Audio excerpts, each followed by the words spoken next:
For millennia, people have spotted mysterious objects in the sky.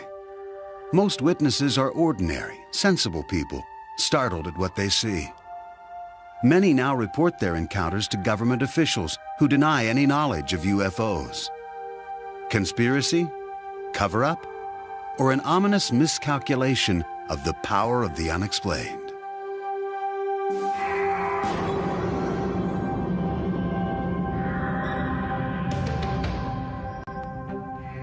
(1980), 140 miles outside London on the east coast of England. Woodbridge and Brentwater's naval bases under the command of the United States Air Force.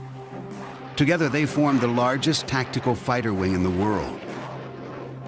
The two bases were separated by a 3-mile stretch of heavy woods known as Rendlesham Forest. The backdrop for one of the most investigated UFO sightings in history. This is what it looked like just after midnight on December 27th.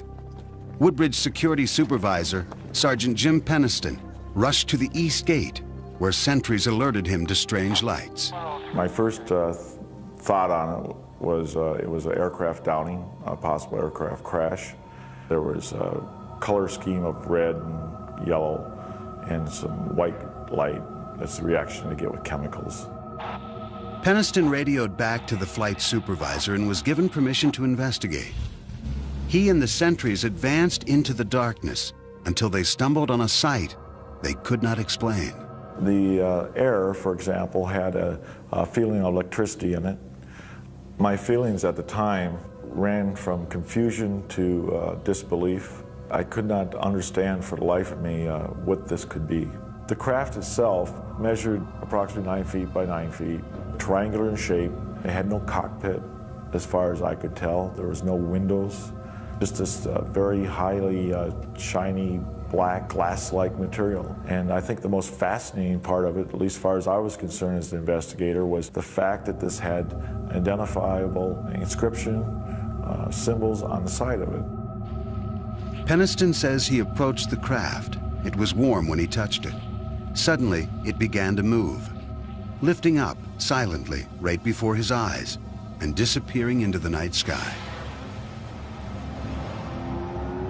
Peniston claims he drew this sketch of the craft at a debriefing the next morning with the deputy base commander, Lieutenant Colonel Charles Halt. The next night, Halt received word that the strange lights had returned. Well, the base commander and I looked at each other quite in disbelief. And I said, well, we both agreed we needed to put this to bed.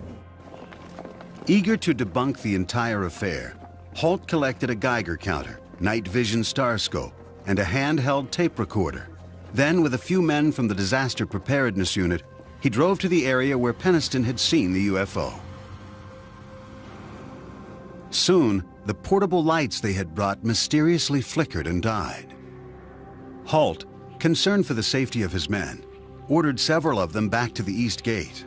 With the rest of his unit, he walked into the forest checking radiation levels. He says they seemed unusually high. Suddenly, off in the distance, Halt spotted a glowing object. This is the actual recording Halt made of his UFO encounter that night. Okay, we're looking at the thing. We're probably about 200 to 300 yards away. It looks like an eye winking at you. And the flash is so bright to the star scope that it almost burns your eye. There's no doubt about it. This is weird. There's something very, very strange. And there we stood. Well, we didn't know quite what to think of that. But when we looked to the north, suddenly there were objects in the sky. And we watched this in awe. Suddenly the object came toward us at high speed. It moved directly toward us. I can't estimate the speed, but it moved very rapidly. Stopped and sent down a pencil-like beam at our feet. And just as fast as the beam appeared, it just clicked off, disappeared. I still have questions as to what happened. I really don't know what it was. I do know it was something strange, something that was controlled by some type of intelligence, and that's about all I really know. 2 weeks later, Halt described the incident in a one-page memo sent to the British Ministry of Defense. The British government never responded to the memo, but word of the encounter spread. 3 years later, UFO researchers pressured the Air Force commander to release the document under the Freedom of Information Act. Well, he released it. And the very next day I got to meet BBC One, BBC Two, ITV, German TV, Japanese TV, every local radio station. They were waiting on my doorstep at home and at the office. It was just unbelievable. News of the Rendlesham incident also generated enormous interest from UFO researchers and skeptics. Here was a case with highly credible witnesses, trained Air Force personnel. Tucson astronomer and retired U.S. Air Force pilot James McGahey is a UFO skeptic who investigated Halt and Peniston's alleged encounter. McGahey insists Halt mistook the beams from a lighthouse 5 miles away for a spacecraft. That object that was winking at him, which is on the tape, is clearly the lighthouse. Now, he's looking at the lighthouse, I think, with a starlight scope. Now, remember, here comes this beam of light. He's looking at this light with 100,000 times intensity. What it's going to do is it's going to burn out the image in the center, so it's going to become black. And that's what easily explains the beams and these other things. When Halt's tape is played against the flashing from the lighthouse, this seems to be the case. Right in this position here, straight ahead, in between the tree. There it is again. Watch, straight ahead off my flash back there. There it is. Hey, I see it too. I can't explain that. I really don't know. I never gave it any thought. I do know that the whole time we were out there, we could see the lighthouse. And the lighthouse was about 35 or 40 degrees off to our right from where this whole thing took place. Did area radar operators confirm the UFO sighting? Halt says maybe. They really didn't confirm they found anything, although later I found out that when they reviewed the tapes, they did find some things on the tape. If he has a radar report, I'd like to see it, because I investigated this and I couldn't find one. Skeptics also suggest the Rendlesham UFO might have been a meteor, bright stars, or a Russian satellite that fell out of the sky that night. To me, this is just a case of where a number of people saw some lights, got a little excited, thought about UFOs, and all of a sudden everything they see is a UFO. The first night, it was a combination of a satellite reentry, a meteor fireball, and a police car driving around in the woods. The second night, it turns out to be a lighthouse, some microwave antennas, and some stars in the sky. We had a controlled landing. Apparently, there was no crater. We also had a craft that was able to take back off with absolutely no sound, which tells me high technology, and maneuver back through the tree line, rise over the trees, hover momentarily, and then take off at incredible speed. It's just totally ridiculous to even consider that it was a Russian satellite or a meteor. Impossible. In 1991, believing serious questions were still unanswered, the British government finally responded to the Rendlesham incident. Nick Pope, its top UFO investigator, reopened the case.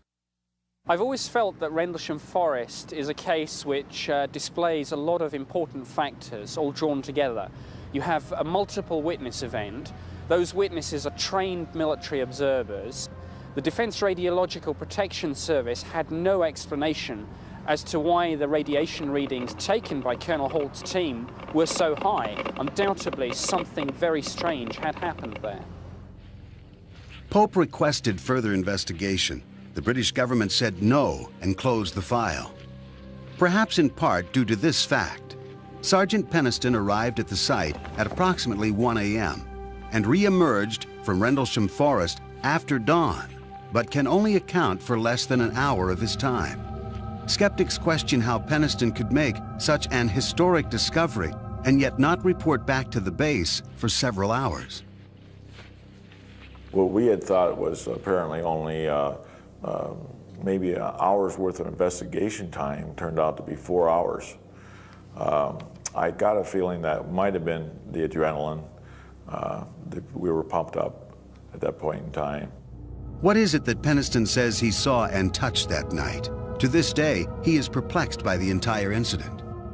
Something that can sustain a controlled flight, something that has mass, something that makes no sound, and something that can take off at incredible speeds back up into the atmosphere. Explain it. I can't. Unknown forms in the sky surprise and alarm citizens below, sometimes causing governments to do battle with the unexplained.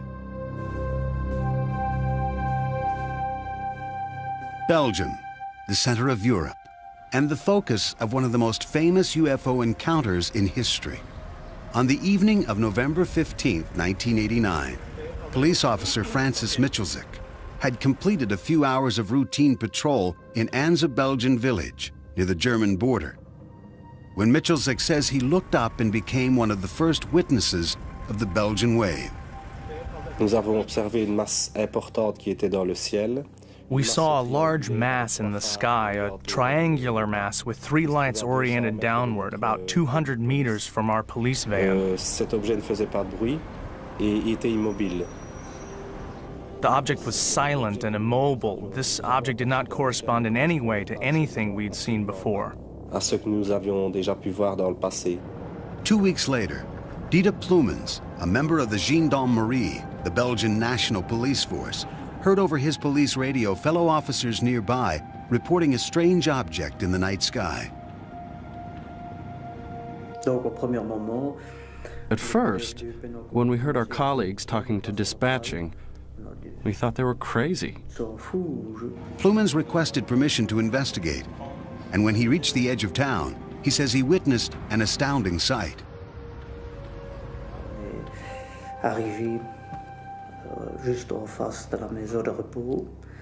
We stopped right in front of the nursing home, and there was an immense object over our heads. The object had three lights at its extremities and a blinking red light in the center. At a certain point, I saw a small object leave the large thing, an object which was also flashing, which came straight down and then turned and flew around the back of the nursing home. After that, the large object transformed itself into a single light, and we followed it toward Germany. Belgian radio and TV soon were filled with reports of similar sightings, prompting hundreds of calls to the office of the top UFO research group in Belgium, known by its acronym SOBEPS. Over the next several months, researchers documented more than 800 so-called close encounters. SOBEPS eventually published 2 thick volumes on the Belgian wave. Specific characteristics of the phenomenon were reported by many people. We have hundreds of reports of people who mentioned something below a distance of 100 meters. Then, on March 30th, 1990, the Belgian wave story took a dramatic twist. Near midnight, several police officers called a NATO radar installation with reports of a UFO. Within an hour, that facility and a second radar station were both tracking an unknown flying object.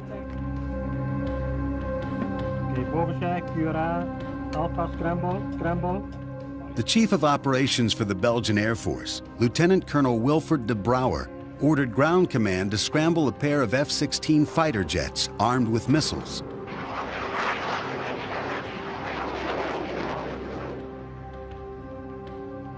A supersonic high-tech cat-and-mouse game ensued. The jets' radar locked on to their targets 9 times. But with each lock-on, the object drastically changed its position. After an hour, the F-16s lost contact and returned to base. For weeks, the encounter was kept under wraps, but Colonel de Brouwer felt compelled to share what he knew. During an interview with a reporter from one of Europe's most popular magazines, Paris Match, de Brouwer described what happened. The story stopped the presses.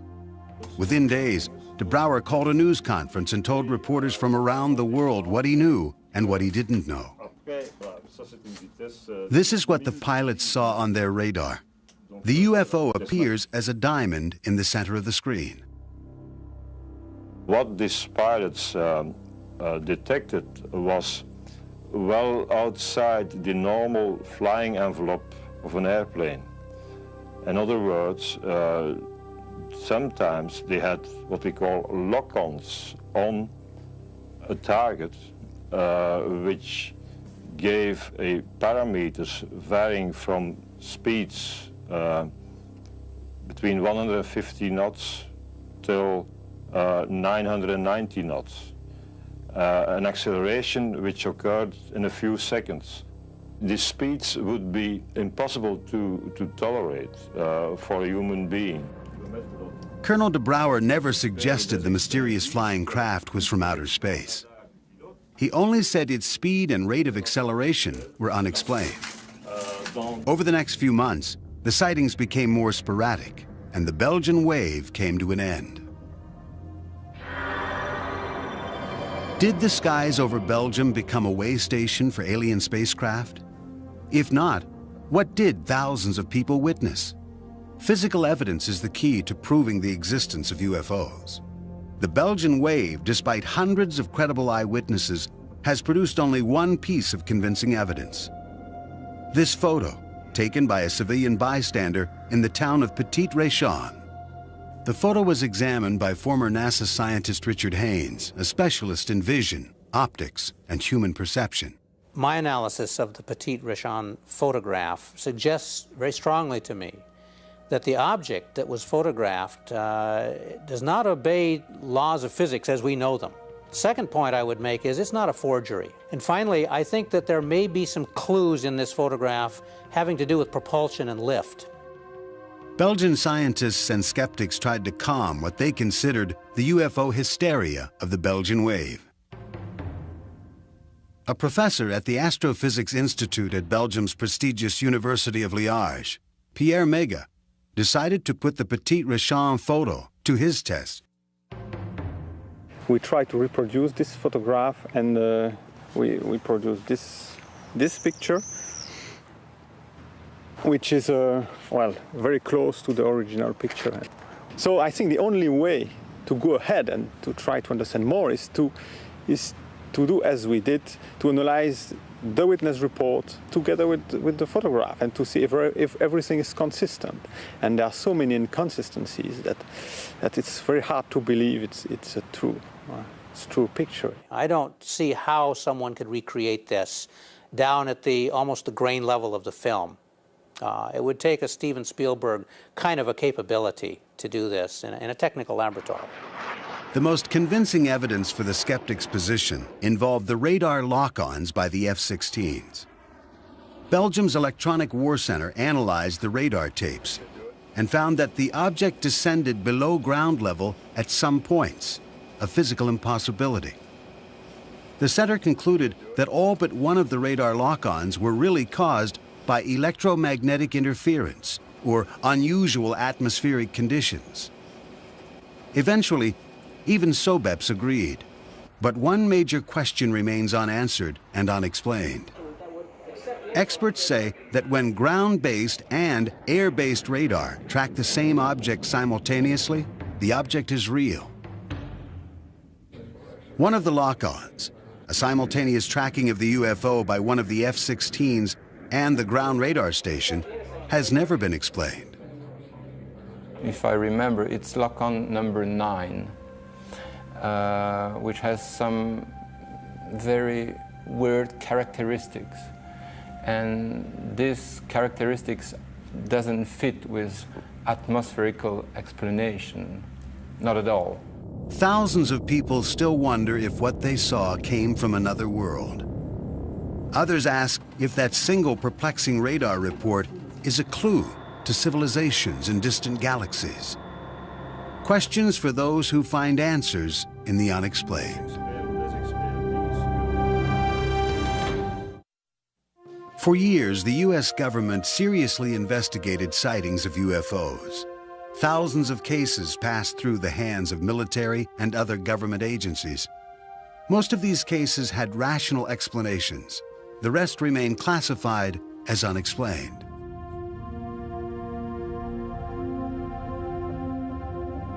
"50-year-old Polish immigrant and amateur geologist Stephen Mahalik looked forward to his weekend getaways alone in the Falcon Lake area, 90 miles east of his home in Winnipeg, Manitoba. This was Mahalik's favorite prospecting site. Around noon on May 20th, 1967, as he examined a quartz formation, Mahalik was distracted by some unruly geese. He looked up and was transfixed.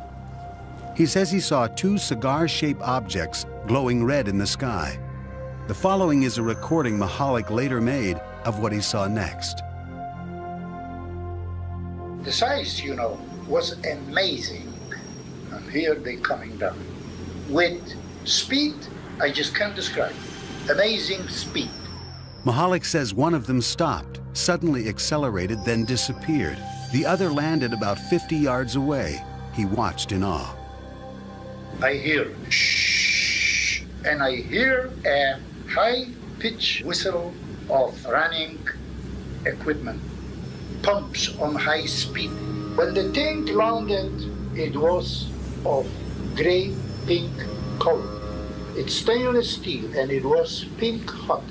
And I can feel the breeze on my face that thing is hot outside. There was my notebook, there was my pencil, so I sketched this thing. Mahalik claims it was round, about 40 feet long and about 10 feet high. His curiosity took hold, and he approached the craft. He examined the outside of it, slowly touching the glowing skin with his gloved hand. It was fiery hot, nearly melting the palm of his rubber glove. Mahalik says the craft rotated, turning its grid-like exhaust vent toward him. The blast of hot gas from the vent knocked him to the ground, setting his shirt and undershirt on fire. The craft suddenly lifted off the ground, according to Mahalik, and soared straight up. He threw his burning shirts to the ground, dazed and in severe pain from burns to his chest and stomach. Mahalik says he wandered around for what seemed like hours before he managed to gather up his supplies. He found his way out of the woods, caught a bus, and later that night arrived back in Winnipeg. Still in pain, he rushed from the bus station to nearby Misericordia Hospital, where he was treated for first-degree burns. Mahalik claimed the blast from the craft had etched a grid-like pattern into his abdomen that matched the pattern on the exhaust vent. The next day, Sunday, he was spirited off to the St. Regis Hotel after convincing the managing editor of Winnipeg's highly regarded daily newspaper, the Winnipeg Tribune, that his extraordinary encounter was real. At that time, I said, okay, as any newsman would have done, draw it. I gave him a piece of paper. I think that drawing has become the most famous UFO piece of evidence in the world today. He sat down, he drew it in front of me. I hid it. I talked to him.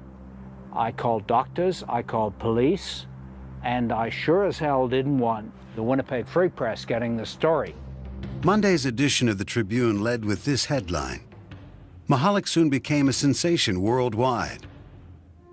What followed was one of the most intensely examined UFO cases on record. Over the next 2 years, Mahalik's burns kept recurring, and no one could explain why.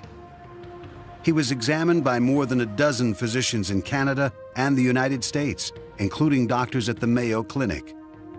An investigation by the Royal Canadian Air Force concluded that the abdominal burns sustained by Mr. Mahalik remain as unexplainable as to the source of the burn. The Mayo Clinic psychological report concluded that Mahalik was not prone to delusions, hallucinations, or any type of emotional disorder. Perhaps the most influential investigation was conducted under the auspices of the United States government. The chief investigator, physicist Roy Craig, is now retired and raises llamas on his Colorado ranch. His job was to examine UFO reports and find physical evidence. We responded to the Falcon Lake report as soon as we could. Now, there's no value in seeing a landing site that somebody's had a chance to go back and prepare for me to look at. But if we could get back and find a landing site that had not been seen by anyone else or been altered by human beings, there may be something there that we could use as real evidence that he had a real experience. I mean, comparable with the appearance of human beings on Earth. 2 weeks after the encounter, Craig flew to Winnipeg and joined Mahalik on his first return to the landing site. He guided us on what he said was a big search for the site. Actually, we just roamed around in haphazard circles, coming back to about where we started, and didn't go very far at all. He was trying to give us the impression of leading us on a search for a site. And we all concluded that the site probably did not exist. With no apparent physical evidence, Craig classified the case as without merit. The American investigation was over. University of Manitoba astronomer Chris Rutkowski, believing the government reports left many questions unanswered, launched his own investigation. In 1994, he published The Falcon Lake Case, Too Close an Encounter, in the respected Journal of UFO Studies. The terrain around the site is very rugged, very rocky. The brush is very, very dense. The trees all look alike. The rocks all look alike. And to a person who's disoriented, not feeling very well, it might be very, very difficult to find the exact site after some period of time has elapsed. Skeptics, disagreeing with Rutkowski, also do not believe that Mahalik would make physical contact with an extremely hot object he assumed was a UFO. But this does not surprise his son. He is the kind of fellow that fear is not in his vocabulary. Not that he's a fearless man, but that when he sees something he doesn't understand, he doesn't fear it. He just chooses to understand it. Skeptics wonder why no one else saw the craft. I talked with the people who were in charge of managing the fire tower. It was manned at that time, and the people were absolutely certain that there was no way that two vehicles like he described, glowing as they were, could fly into that space and out again. There was no way that that could happen without their seeing it. My conclusion on that case is that all the evidence that I found pointed toward hoax rather than a real experience. And not even a skillful hoax, a very inept hoax. Mahalik became bedridden and incapacitated in the 1980s. Was this hard-working and devoted family man capable of crafting such a hoax? For my dad to fabricate something as large as this would require more than I think he had, more than he has. He's a simple man. He grew up and lived a very straight, hard life. This was no con man. This was a man who later went down to Mayo. They couldn't figure it out. I couldn't figure it out. The doctor I had there couldn't figure it out. I am not about to be taken by anybody. This guy didn't take me. This guy was legit. Stephen Mahalik never wavered from his story. He believed he had encountered a UFO. Roy Craig and the U.S. government disagreed, but they never classified the case as solved. The official report lists Mahalik's sighting as unexplained. In the past, the U.S. government routinely took a keen interest in reports of UFOs. Now, it denies any investigative role, leaving only questions for witnesses of close encounters with the unexplained.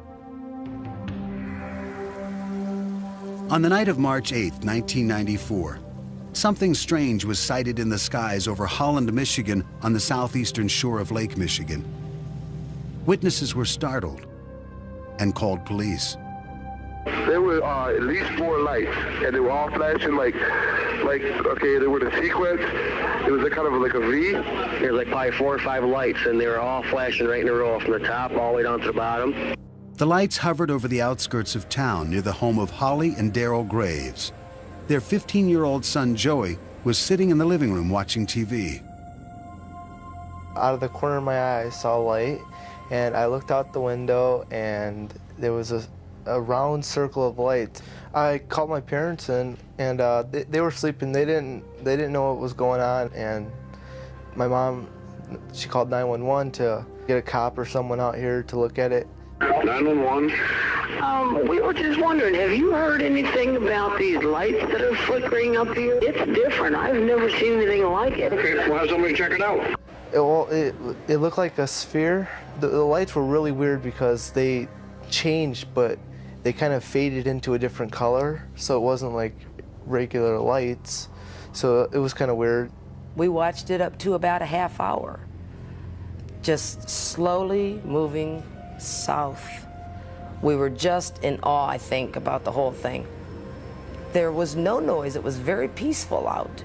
We just stood there and watched this object. At that moment, Officer Veldhuis pulled in the driveway.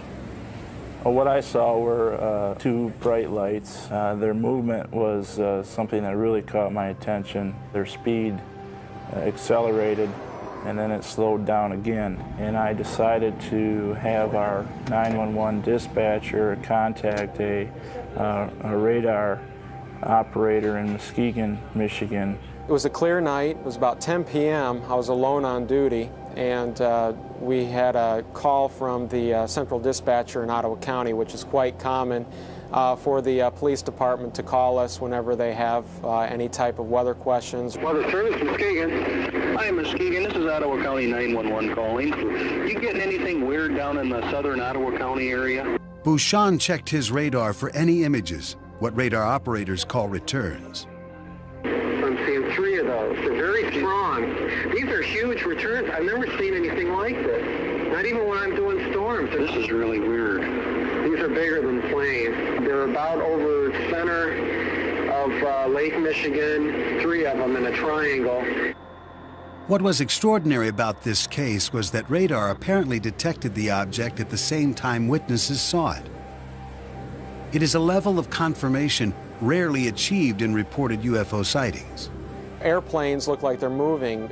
These were just sitting still. And then a few minutes later, they would disappear from one spot and show up somewhere else. I really didn't know what it was. Strange lights in the night sky, moving at otherworldly speed. The image confirmed on a radar screen. Was this finally convincing evidence of a technology far beyond our own? Had alien spacecraft paid a visit to Holland, Michigan? There was no explanation for these sightings. A reporter for the Muskegon Chronicle, Michael Walsh, decided to investigate for himself. He too found the story remarkable. We've had past articles where people have reported some strange phenomena, especially at this time of year. But not once did we ever have any dual confirmations, visual plus the radar. Others began looking into the incident, fascinated by the radar confirmation. A professor of natural sciences and, at the same time, the editor of the Journal of UFO Studies, UFO researcher Michael Swords met with radar operator Jack Bouchon. We went into the radar room. This young fellow really knew how to use the equipment. He would show us the difference between a hard count of something like an airliner and a soft response of something like a storm cloud. And it was obvious this was an extremely competent operator. Skeptics point out that Bouchon was still a Weather Service intern at the time of the sighting. California engineer and skeptic Robert Schaefer thinks he can explain what the images really were. The National Weather Service says that they tracked the number of objects over Lake Michigan, but of course not everything that turns up on radar is a solid object. Radar is subjected to mirage conditions of various kinds. Schaefer believes that the sightings over the lake can be explained by a natural phenomenon, which usually happens over Lake Michigan in the spring. Warm air moves over the cold waters of the lake. The layer of cold air trapped beneath the layer of warm air creates a mirror effect in the sky by bending the light. This effect is called a temperature inversion. One of the best-known investigators of UFO sightings, Philip J. Klass, is a technical journalist for Aviation Week and Space Technology and an expert on radar systems. Ground radar, especially during temperature inversion conditions, the rays can be, instead of going straight out, they can be bent downwards, so where you get echoes from the ground. We're trained to know the difference between temperature inversions and, for instance, precipitation, because they appear to be the same thing. Klass says that since Bouchon was using old linear radar, not the newer Doppler radar, the images were probably atmospheric tricks. It is a weather radar. It is not designed, especially, to detect metal objects or aircraft. These returns were not only hard returns, but they showed up in this geometric pattern. And that when, say, the lead return would move out into Lake Michigan, the other two would stay behind. Then they would move to reform the triangle. In fact, according to Muskegon Chronicle reporter Michael Walsh, most of the UFO witnesses did report strikingly similar patterns, shapes, and sizes. I believe that each of them sincerely believed what they saw was something extraordinary. That's not to say that it's extraterrestrial or paranormal. It may very well be a very physical manifestation of something that we don't yet know about. There is no consensus on what the UFOs over Holland, Michigan might have been. Skeptics point to a temperature inversion and its effect on both the lights in the sky and the radar on the ground. Witnesses, including a Weather Service radar operator, say they know they saw something real. But what was it? I have no idea. Personally, I'm not sure what I saw either. Well, it was a UFO. I was like in awe. Do these eyewitness accounts and the radar confirmation merit further investigation? The government answered that question long ago. It says no, leaving this encounter one that may forever remain unexplained. Since the 1940s, believers in the unexplained have charged the U.S. government with conspiracy and cover-up. In the 1990s, those charges concentrated on a super-secret military base.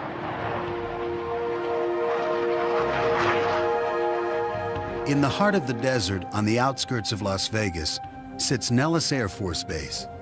85 miles to the northwest is Restricted Area 4808E, popularly known as Area 51, a jumble of mysterious hangars and runways in one of the most desolate places on Earth. Officially, it does not exist. Here, the U.S. tests its most exotic and advanced flying machines. The B-2 stealth bomber, the Blackbird, and the U-2. The Area 51 control tower identifies itself to area pilots only as Dreamland. There are no tours of Area 51. Instead, soldiers carry loaded machine guns with the authorization to use them. This base, shrouded in secrecy, has become for many the focus of the world's fascination with UFOs and its hope for contact with extraterrestrial life. UFO fans from all over the world drive the extraterrestrial highway, a lonely stretch of road that hugs the perimeter of the base to Mailbox Road. From this location, hundreds of UFO sightings have been reported. The vast majority have been explained as lights from the latest earthbound military technology. Some, however, are harder to identify. Author Chuck Clark describes a remarkable craft he says he has seen many times. It can go from a hover to several thousand miles an hour and back to a hover instantly. It can make very sharp right-angle turns and sharper than right-angle turns. I've seen 120-degree turns at high speed. It appears and disappears in mid-air, things that normal aircraft don't do. UFO buffs contend the U.S. is testing an extraterrestrial craft at Area 51. But skeptics and UFO researchers agree that Area 51 is a UFO bust. Almost all the sightings I hear about happen at night. And at night, you can't judge distance. You can't judge easily height in the sky. You can't judge speed.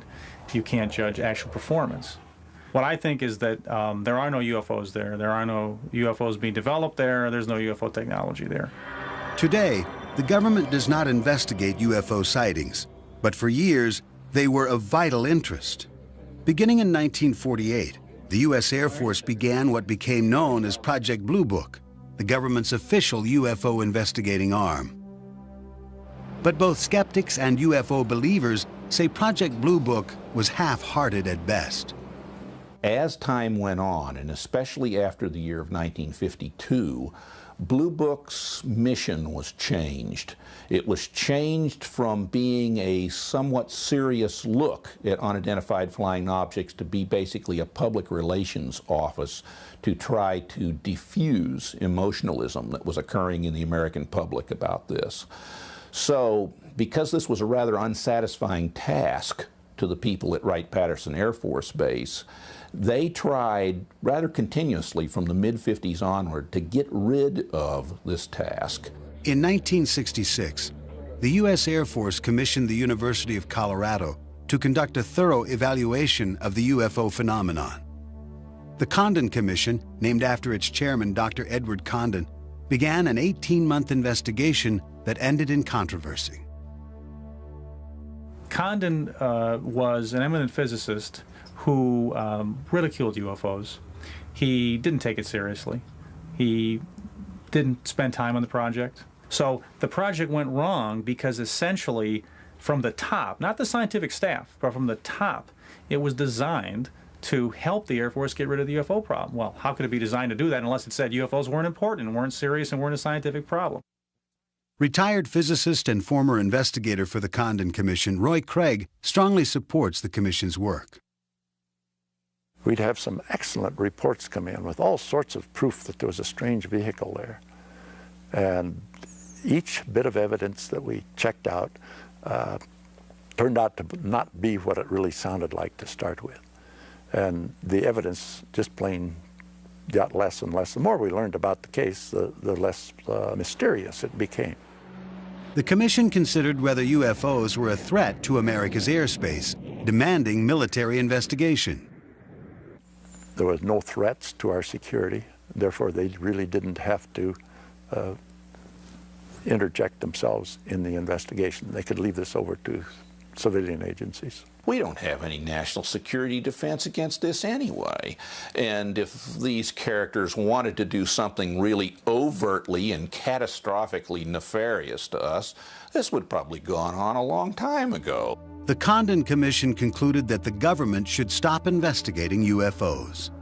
As a result, in 1969, after 21 years and 15,000 UFO reports, including thousands classified as unexplained, the Air Force closed down Project Blue Book. But interest in UFOs remains high, despite the official position taken by the government. Was the government justified in terminating its UFO investigations? Most scientists and researchers, including astronomer Larry Chupik of Chicago's Adler Planetarium, say yes.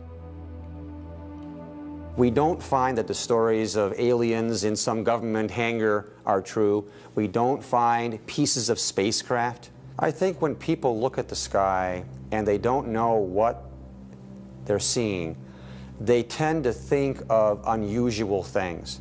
And they've heard reports. So reports can stimulate them to make their mind see something they're not really seeing. I don't reject the idea that there are flying saucers on Earth from elsewhere on the basis that has always been given that our universe is so vast that they couldn't get here, and therefore they aren't here. We could not, because of our ignorance of our universe, say that other beings could not be here. I think it's arrogance to make that kind of statement on the basis of our current scientific knowledge. But that doesn't mean that I think they are here.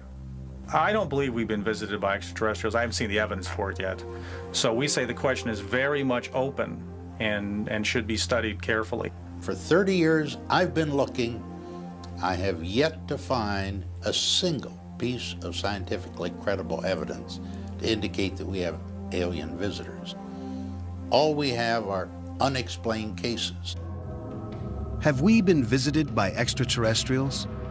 Could the elusive evidence be found in a small number of mysterious reports that defy explanation?